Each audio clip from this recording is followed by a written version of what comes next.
Got a 2003 Grand Marquis. What's the problem we're having? We're getting hard shifts, and we're getting like a coast. And what does that mean? Let's just say, yeah, there's a delay, but there's a hard shift. And most of it is from second to third. You put the pedal down, and this really only happens when you hit it to the floor. And the pedal goes down, and then it goes to shift, and then there's like a delay. And then there's a shift that's real hard. Like wham. Like makes you feel like, you know, you're going to throw the drive shaft out of it. Because it hits real hard. And that does that most of the time. It acts normal on when you drive it normally until you gas it. And based on that, what we think is happening is we think the fluid is dirty.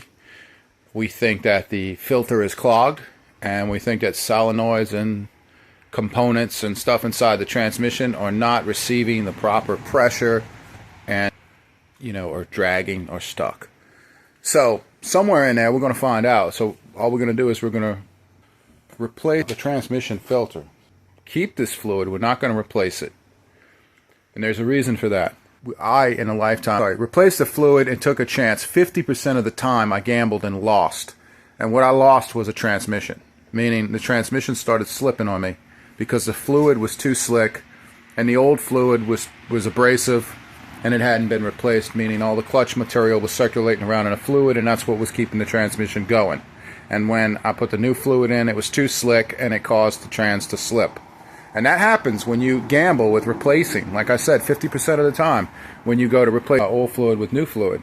So what we're going to do in this car is we're going to pull this Marquis 5 trans fluid. We're going to drop it into a pan, catch it, screen it with paint sifters, and then we're going to pour it back in a bottle and put it back in the car.